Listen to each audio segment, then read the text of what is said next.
today's conversations and why we decided to get to have him on the show is quite very rare, but we want to get to find out some few things. And some of you have been asking questions saying, you don't even know if he's in Zambia. I don't know, for some reasons, people think you're still in America. I don't know. I mean, I get that a lot, huh? Like when you're walking in the studio, someone was asking me saying, Nisiki Muzukulu. We thought he's in America. I know. Yeah. I haven't been in the States since COVID. Mm-hmm. Yeah, but I'm around. I've been around, and I don't know why people think I'm still in the US. Yeah. But yeah, I've been around. Welcome on the show. Thank you very much. It's always a pleasure to be around, you know. You have been trending, but before we get to dive into that, how many years are we talking about you being in the industries? Maybe 23. Yeah. You started music when you were how old? I was like 17. That's when I got into the music. Yeah. Okay. It's been a minute. Yeah. It's been a minute. Yeah. Yeah, man.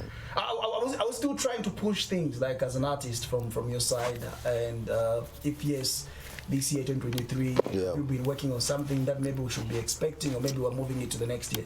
The thing is, with music, I don't know about others, but what I believe is music is, if someone is really talented for music, you cannot stay away from it.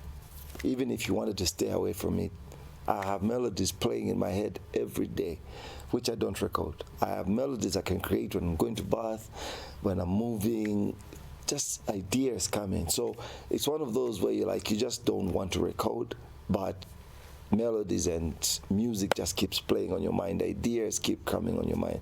So yeah, I've been working slowly in the background with a young producer by the name of Ryder rather. Yeah, so there's something that I'm cooking up with him, and I'm thinking I should just end up just dropping them. Although I have a lot of projects that I haven't finished, but there's a lot of all those unfinished projects that I've been hanging in the studios. But I kind of feel like maybe I should just drop something for the sake of just releasing. Let's have a conversation. Like I said from the introduction, there's something that we saw on social media has been trending. You and I, we featured on King Booga. Yes. Bufontini, I'm a DJ, so push for the music. The reason why he had DJs, producers, artists on one table. Yeah. And you were amongst the table. Yes. And you called DJs. Yes. Bufontini. Yes. It's what a lot of DJs are upset about. I do, and I can feel the pain. Let's talk about that conversation. Maybe let's start from there. This has been a debate. Yes. DJs, artists. It has been there always. It's always been there. From an artist perspective, where do you think we need to work on, both of us? I think we need to reduce our egos and feeling I'm contributing more than the other person, because it's more like I kind of feel like we are pulling each other. DJs feel an artist cannot blow without them. You understand what I'm saying? Whereas an artist also kind of feels like, you know what? It's just not one DJ. There's a lot of other DJs.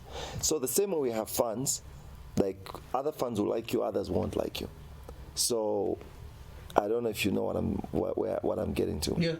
Yeah. So there are other DJs with they just have this notion to feel, if I don't promote him, he ain't going nowhere. You understand? But then music is funny. Music is a universal language. Okay. Sometimes people catch up on good songs that just speaks to them. It doesn't matter whether you're a Zambian or you're an American or you're Indian. A good song will just catch up with you. So sometimes you may not need a DJ, but a DJ is important.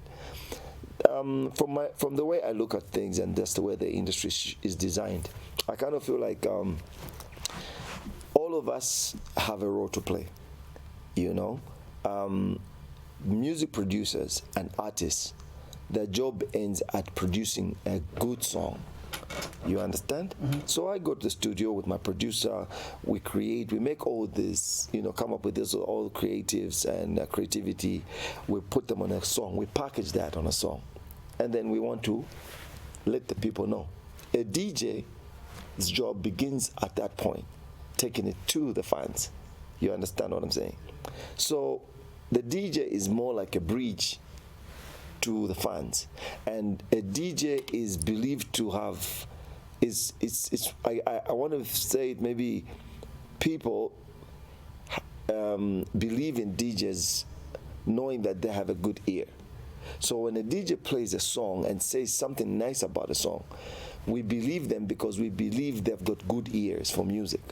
Therefore, a fan is just receiving because PMC played this song and he said this song is nice. Automatically, I will not listen to it from a critical or criticizing perspective. I'll look at it from the professionals have already endorsed. It's a good song, and it'll go. And that's how it works. But then you find that DJs want certain conditions before they do their job. What type of conditions are those? The conditions are not everybody, of course. There are DJs that want to feel like I heard from the same conversation, the DJ Booker, you don't have the courtesy, you understand, to you just send me the song and you don't even say hi, like, hey bro, what's up, that's my new song, and you know what I mean, all those type of things. Like you just post your song, oh, my brand new song by CQ, bro, you send it to somebody, a DJ. So some DJs get offended, like, why would you just send me a song? Don't you feel at some point those DJs have the right to feel offended? Imagine you as CQ, just someone just comes in your inbox, just says, I'm selling this, post for me. Yeah, I understand where you're coming from, and definitely it is my discretion to either take it or leave it. But we live in a busy world, okay? Sometimes when you just send out, I kind of feel like you're even letting the DJ buy time, or rather lessen their time, because I'll be honest with you, how many DJs receive songs from Davido? How many DJs would receive a song from Davido or Wizkid, for instance? Every one of you guys goes to social media.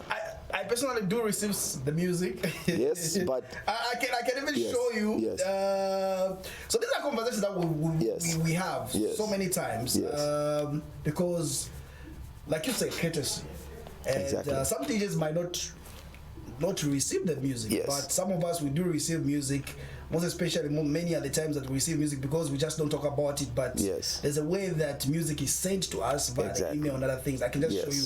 I'm sure CQ Muzukulu can even testify right now. Of course. Show you, this is my email. Yes. That's Jackie. Yes. You just go there down and scroll. That's all the music. Yes, yes. They'll send via email. Yes. And some artists will say, no, international artists nakutumire nyimbo. So no. See, so yeah, I agree with you, okay? Yeah. So you are one of those lucky considered artists with the contact, because obviously that contact came as a result of what? Being an influential DJ in a certain country. They won't just pick any DJ. But the song will go viral. I'm even able to drive to Kalingalinga, or maybe even the deeper places like Ruangwa, and I'll hear DJs playing to Davido. How did they get hold of that song? You understand? So they're influential DJs, all right? They're DJs that are influential, that spark up something.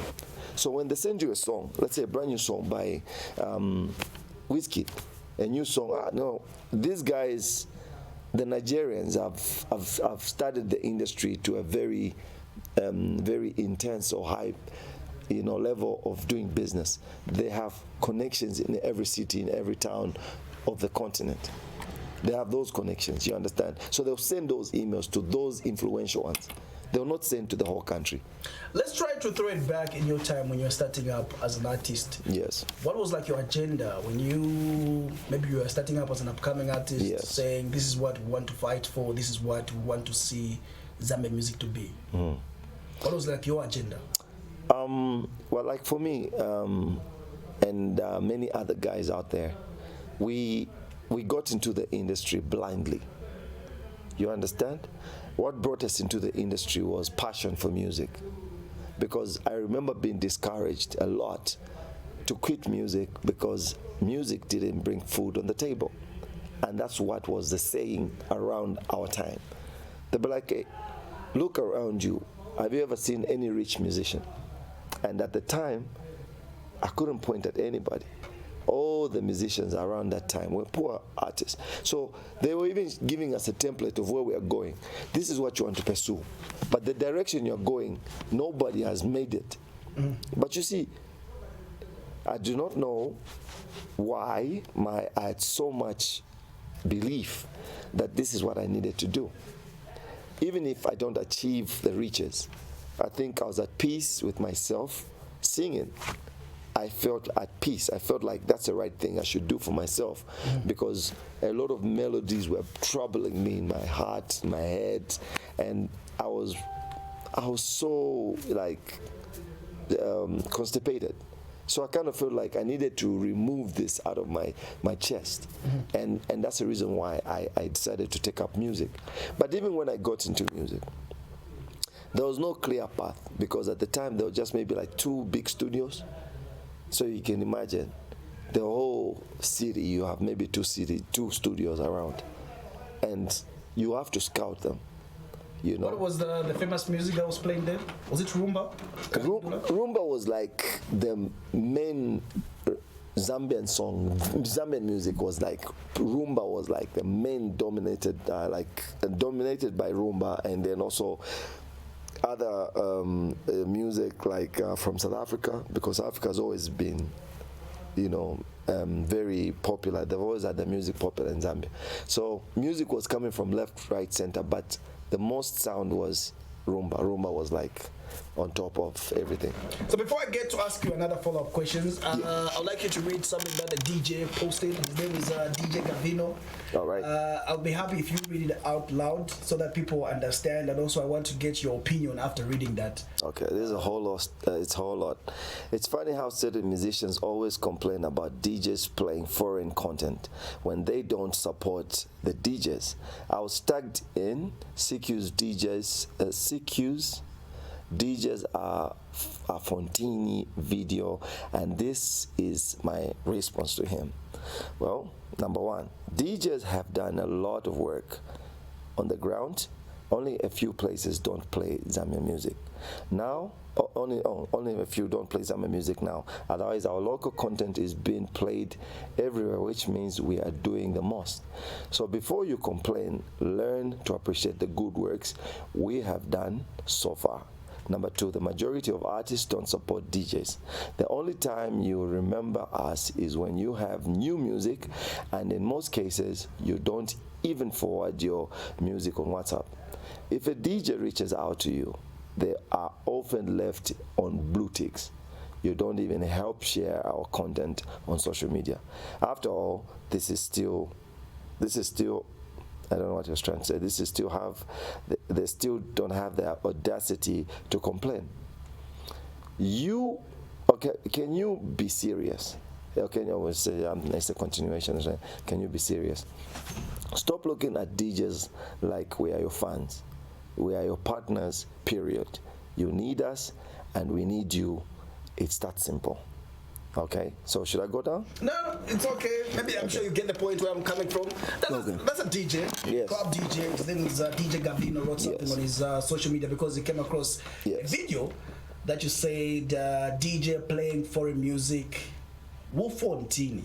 If you want to translate Fontini, backwards. A person who's backwards. Yeah. Yes. So he came across that. So from the point that you've read about him giving his opinion, what's your opinion? What do you think? You see what?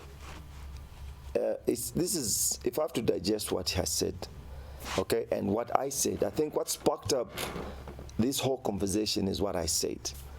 And my statement was, I feel, okay, or rather I think DJs playing foreign music is backwardness. Do you get it?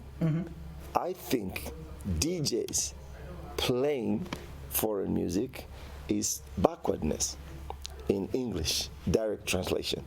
Okay?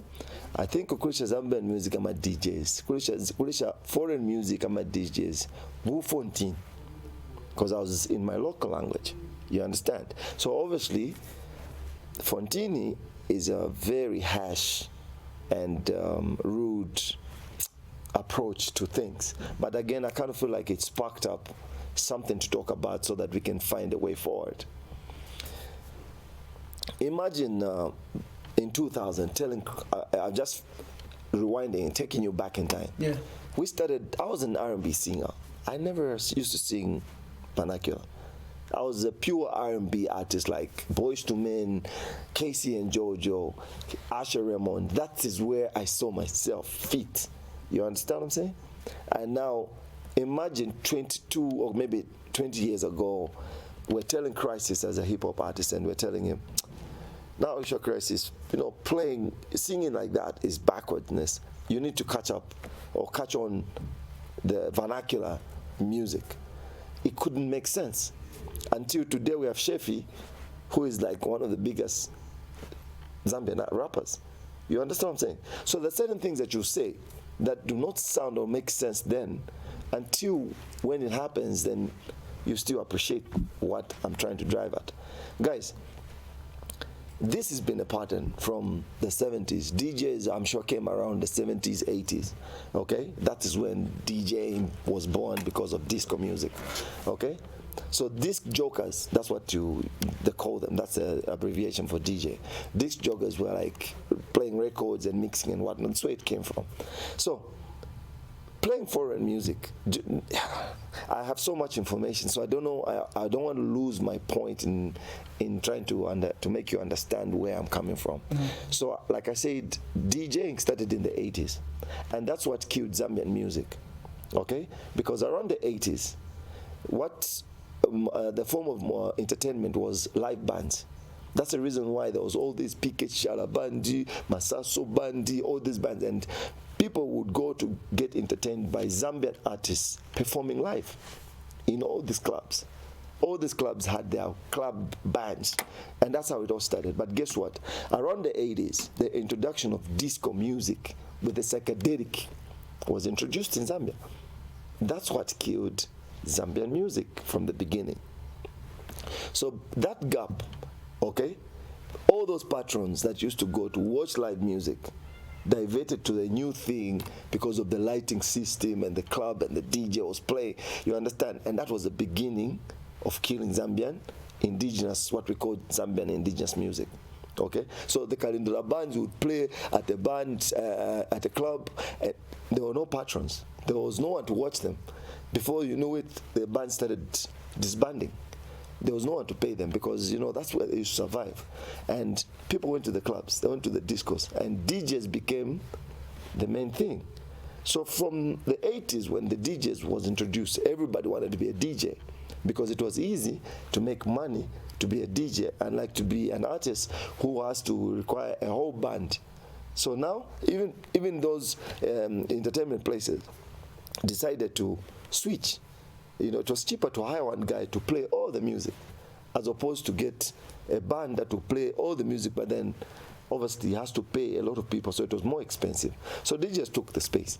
So around that time, DJs became the top priority to entertainment. And then Zambian music was dead because now DJs started finding music, outsourcing. Where were they getting the music? It was very difficult. There was no internet. They had connections in UK.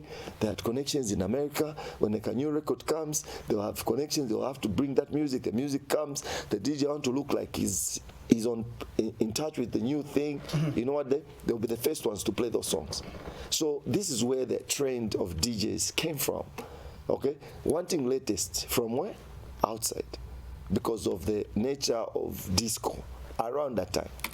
So most of those people from the 80s into the 90s, they would just get music, Jamaican music. There was reggaeton, Shakadima, Semplias, Shaggy. There was Rebecca Malobe. We used to watch all these things on TV. It was like left, right, center. Rumba was like next to, it was the biggest thing because we're just neighbors here. Any latest song that comes, Franco, Kanda Bongo Mani, those days. So Zambian music became the center of foreign content. Okay? So we embraced and consumed every type of music. But through that, there were youngsters like us that were growing up. Guess what? we only got inspired by the music that we were listening to. We were youngsters. I cannot say I was old that time to understand, but it's the music that I used to hear from radio and TV, what I used to watch on TV, that inspired me to become an artist. And what kind of artist was I supposed to become? Kalundra music wasn't there. There was a break for me, separating me from what you Zambians call Zambian music. I was separated from it because I couldn't hear it. So I'm an environment, or I'm a product of my environment. So my environment played ragamuffin, R&B, hip hop. So that is what I became. So even when I became an artist, I didn't want to become like any other artist I saw who was Zambian. I was away, I was abroad. I wanted to be an international artist as well. I wanted to be like those artists I see on TV that were played by our DJs. So now that pattern went up to late 90s, okay, when people like Daddy Zimas decided to say, you know what, why don't we fuse in our sound with an international feel and vernacular? I kind of feel like Daddy Zimas was in the genesis of directing what new Zambian music was to become. Okay, so Daddy Zimas came in with his vernacular and featured Mainza. If you listen to Mainza in 1994 to date, his vocals are on point. You'll be like, wow, how do you think he got to that point? He was inspired by the music he was listening to, and he emulated, became good at it, and he could sing just like the Western people. You understand what I'm saying? So you look at where we're coming from. Then we came on board around 2000. We were the new crop of Zambian music. Danny, JK, me, we, boom. Okay? So the sound that we brought was a combination of so much music that we had heard, making our own, calling it Zambian music. And then we came. The people around, the patrons around that time, could relate with us because there was something similar to what was being played around what they understood. We didn't bring sound that was so foreign that could make it feel strange for them to listen. It was relatable. Yeah. You understand? It was a bit of R&B, it was a bit of ragamuffin, it was a bit of reggaeton, it was a bit of this and that, and the patrons embraced our sound. The only part that they didn't like was for us to sing in English completely. Okay? So we had to downgrade, or rather change, to say, oh, Zambians don't want us to sing like Mainza. If I'm going to sing like Mainza, I need a guy like Daddy Zimas to be accepted around that time. So that was the beginning of now things changing. But guess what? Before the artists came in, DJs were the ones that used to fill up all these clubs. If a DJ is playing, there were all these Innocent Cowboys, Gesh Groove was there that time, Zakadoshas, K-Smash. I would escort them to Copper Belt, Sekos, bro. People will line up because there's a DJ from Lusaka playing for Radio Phoenix, filling up the whole club. That was the in thing. Okay? So our introduction of us coming in, there was nothing like, oh, let's work together with the DJs. We all started our separate journeys. You understand? We find people happening and we're like, we need to start singing. We started singing. And patrons started diverting from DJs to now artists. Okay? So the attention was diverted. And guess what happened? That attracted envy automatically. Because now we're tapokanchito my DJs. So instead of working together as DJs and artists, there was that now transition, patrons now wanting to go back to Zambian music. So what was happening now is that DJs could not fill up those auditoriums anymore, but an artist would now get followed. You understand? So because of the nature of the job of a DJ is to, get the music out to the people. There's something that Gavino mentioned about being left on blue tick. I've understood what you were trying to put across, and what you are explaining as well. There's this person feeling entitled to say, I helped this artist. Exactly. Why are they doing this to me? Exactly. So now that envy comes in because now the other person that you are helping is even doing better than you. You understand what I'm saying?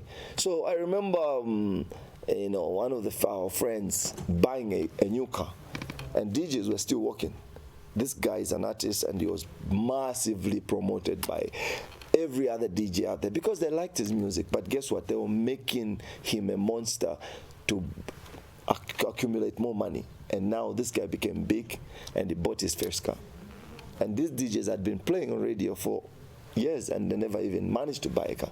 So there was that, friction that just happened. Like, so we're helping this guy, and he's already started driving. What's the plan here? What's going on? We're making this guy big. So there was envy. Some DJs suggested, you know what? Maybe we need to start charging the artist because he's making money. And to some extent, DJs started charging artists. Okay? That's what started happening because the artist was making more money. When you come to a DJ and say, promote my new song, the DJ will be like, give me some money, man. I mean, I just can't go and promote your song. So, Tachosa can go on. The DJ will play 4 or 5 days. Bro, you're not playing my song. So now it became a trend, paying DJs to play your music, to promote your music, when in actual sense we're supposed to be working together. You understand? So this is not the first time such a conversation is coming up. Like conversations of DJs, blame game, this blaming this person, yes. This saying, no, I'm right. Yes. I feel like I should benefit more because I'm doing more jobs than you. Yes. Then the artist will just feel like, okay, I'll just promote my song on social media. Exactly. So despite all these conversations that we'll be seeing people talking about, what do you think is a lasting solution to this stuff? The lasting solution to this, you know what, is we need to work together. Okay, I kind of feel like even DJs in the near future, your job is being taken away in the near future. If you look at it from the way we are moving and technology-wise, you see the introduction of AI, you know what I mean? The AIs, this artificial intelligence. You see what? It's able to detect what kind of music and what pattern people like. So even on YouTube, if you see, you select certain type of music, because AI is installed in YouTube for you, it will only select the kind of music that you would enjoy. So you only play one song, and it will choose for you which kind of songs would match. Because in the near future, you'll find that DJs will lose their jobs. That's where I'm thinking, somehow. If you know what I'm talking about, if you're able to relate with AI and what is happening already. Okay? Even radio stations will no longer have DJs back announcing because maybe AIs will be taking up that, and they'll just choose a certain type of music. If it's R&B, they'll just put pa, and the AI will just, artificial intelligence knows, this song goes like this. They're able to, study the environment and what happens. So what's the way forward? There's two things. There's club DJs and there's radio DJs. With radio DJs, it's understood. Okay, because a whole pattern of,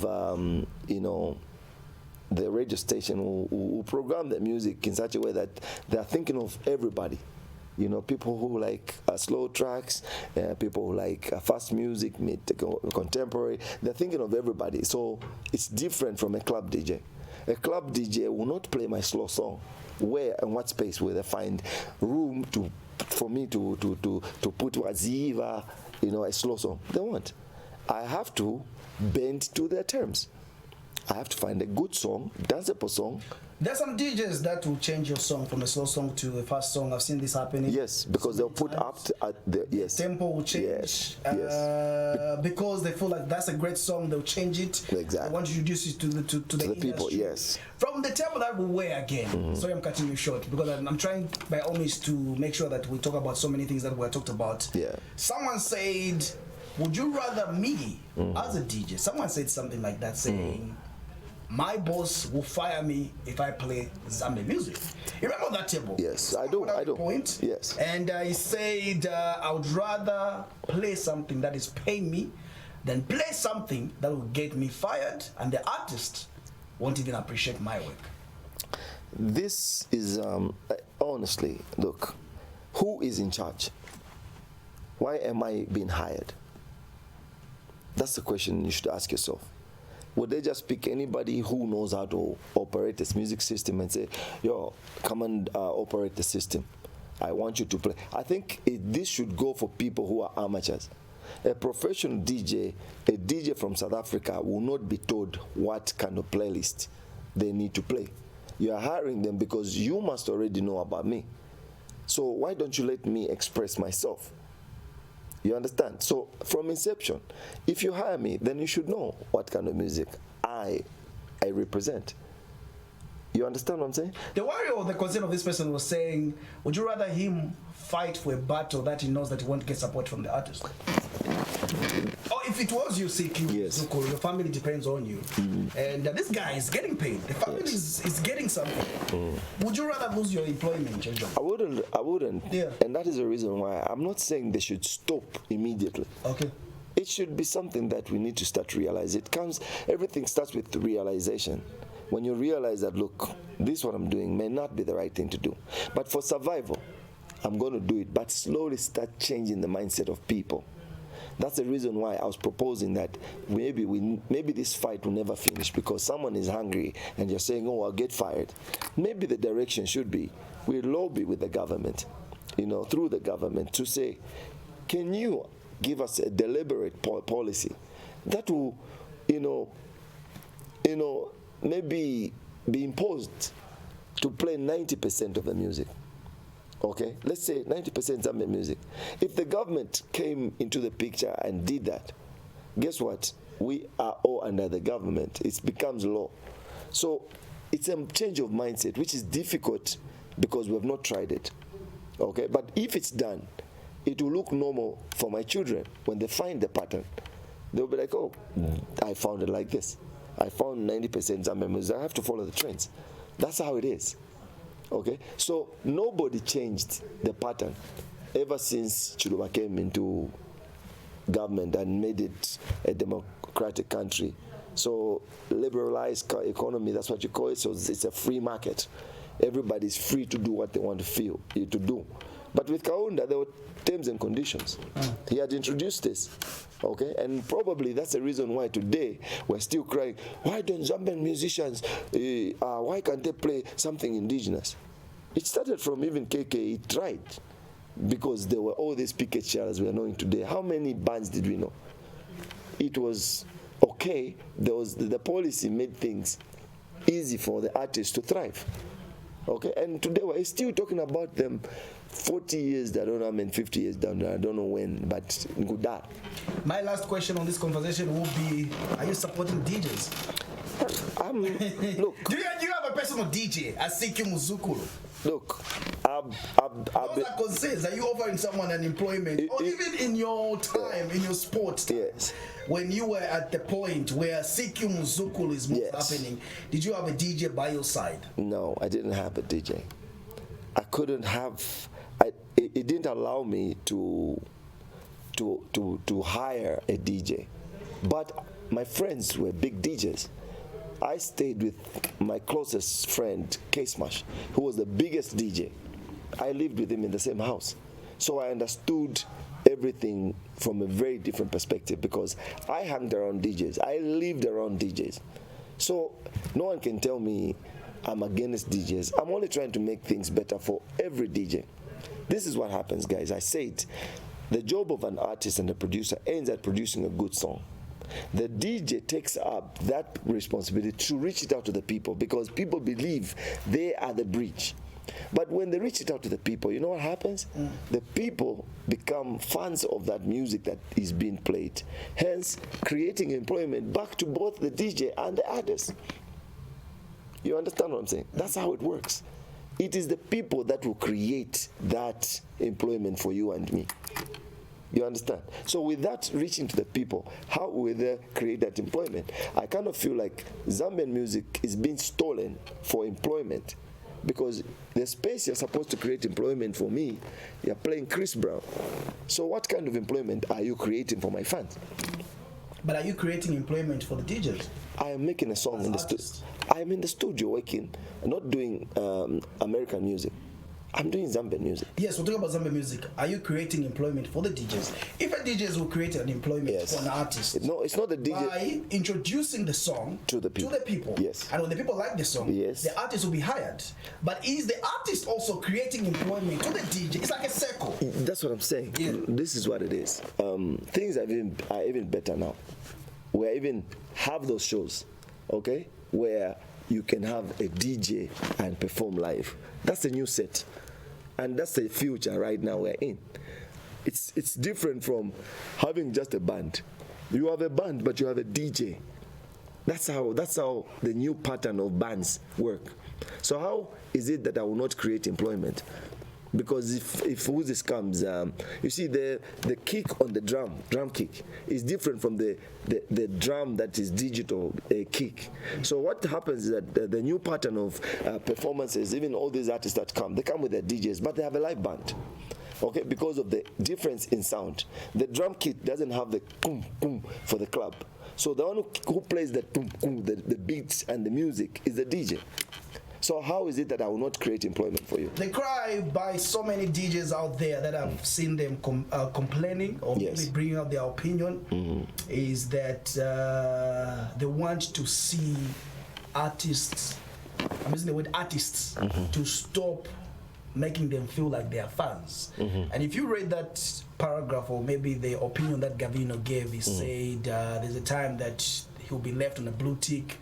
Because he felt as a DJ feeling like I played a role maybe in promoting CQ, so when I call him I have something up, he won't charge the according amount that he will charge another person because me and him, we know each other.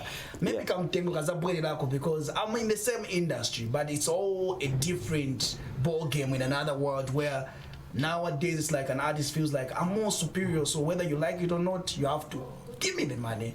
If you don't give me the money, you're not important to me.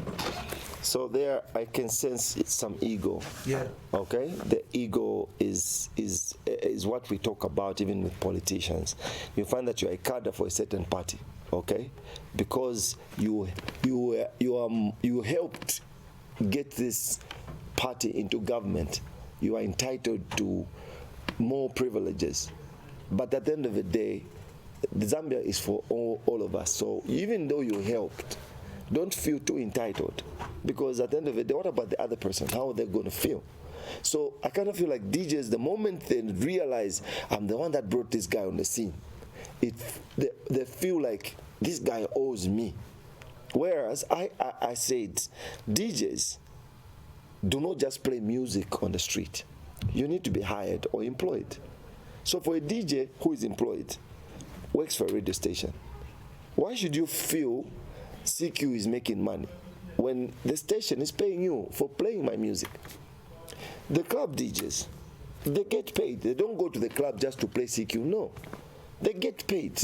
But because they're not looking at what they're getting paid. Imagine a situation where I go to the club and I find your map's been paid, or I'm CQ. You're playing my music in the club and I go like, wait, I think I need to get some money from your salary. That's where we're getting at. You understand? So vice versa. The only difference is that artists are bigger now than DJs. But there was a time DJs were bigger too. So imagine you're playing my music. And I'm like, every time, PMC plays my music, the whole stage is filled up. I need to claim some monies, man, because that's my song that's making him. Imagine this, total confusion. You understand what I'm saying? So don't feel entitled. Just do your job. We are able to say, okay, this guy has got passion for what he does. I'm not going to hire a person who's jealous. Okay? I'm going to hire a person that has love for music. That is the person I would love to work with. Nice. It was great having a conversation with you. Yeah, I know this conversation will never end. It will never end. But we need to have a lasting solution. Each one of us is important. Exactly. No one's bigger than the other. Yes. For me, I'm not undermining anybody, because this is the same issue that has gone back down to the producers. You see, artists and producers have the same battle.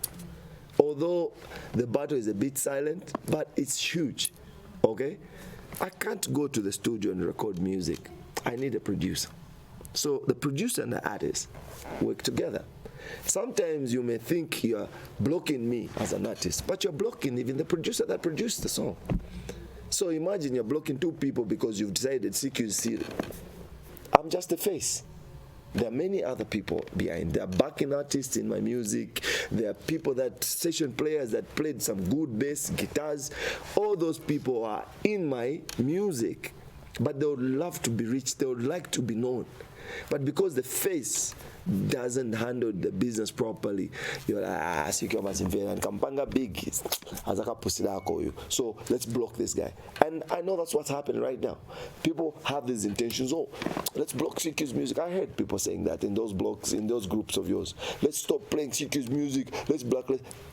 Really? Like, then what? You will kill me. The next How? conversation, you don't respect us. Exactly. No, sure. Hey man, so at the end of the day, that's why I tell them, look, I'm not speaking from the artist. Yeah. If I was speaking from the artist perspective, there was going to be issues say, kai unasira pamanje, hey, switch some music. And I'm like, guys, I'm an actor now. Aren't I doing fine in acting? You are acting. Yeah, I'm an actor. Conversation. Yes. We've been watching. Big Bro. ups. But if I wasn't acting, Yeah. and I brought this conversation, oh my goodness, hell would have broken loose. Hey, I finished that TST. Oh, hey, there's a lot of. But if you look at me talking, I haven't started today. I've been very consistent over the years. I have been battling this issue of, guys, let us embrace Zambian music. I've fought this battle.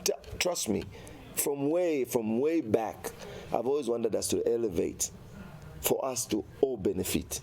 But maybe the term Bufontini sparked up things in a different way. But that wasn't my intention. My intention was for us to just come to a realization to say, look, we don't need the government to do this for us. We can do it on our own. You understand what I'm saying? We can change the mindsets on our own. When you change the mindsets on your own, guess what? The government will just come and support to say what you're doing is good.